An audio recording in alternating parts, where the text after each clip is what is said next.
Jack the Ripper's true identity has been revealed 130 years after he terrorised the women of London's Whitechapel district.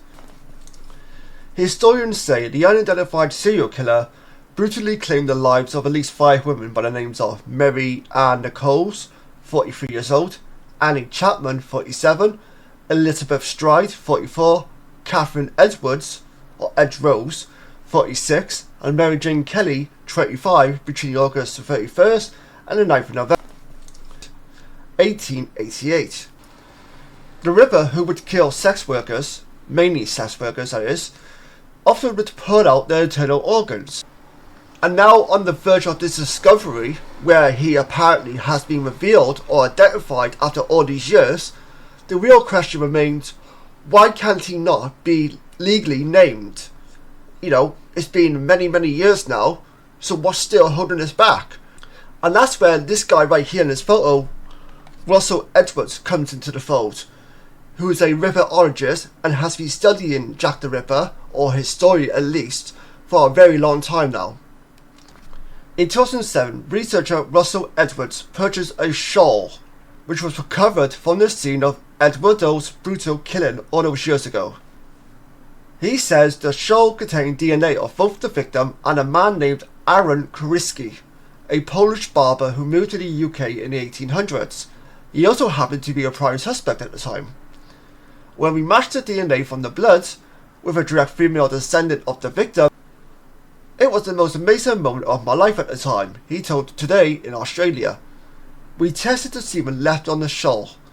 When we matched that, I was dumbfounded that we actually had discovered who Jack the Ripper truly was. The reason why the killer hasn't been named is because a legal application for a new inquest into the death of Eddowes is yet to be approved. Relatives want the Jack the Ripper inquest to go ahead.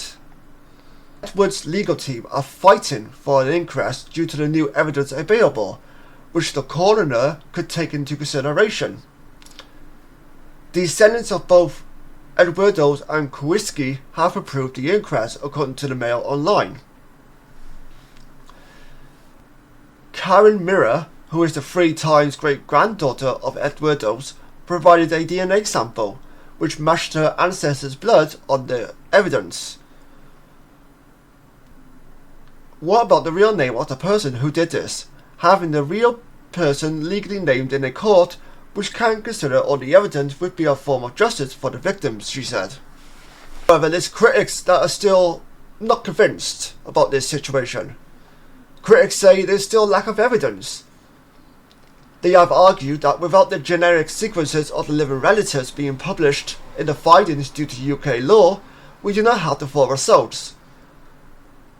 A forensic scientist at the Institute of Legal Medicine at Innsbruck Medical University in Austria believes that the DNA sequences pose no risk to privacy and should be shared. Otherwise, the reader cannot judge the result, Parson insisted according to science.org. I wonder where the science and research are going when we start to avoid showing results, but instead provide coloured boxes.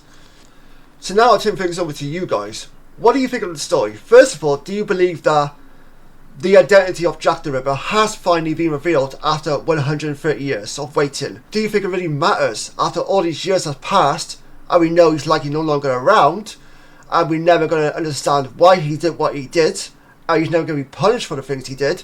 Does it really matter if we know who Jack the Ripper is in this day and age in terms of his true identity? And what do you think of the comments made by Walter Parson, where he says he believes that the DNA sequences pose no actual risk for privacy?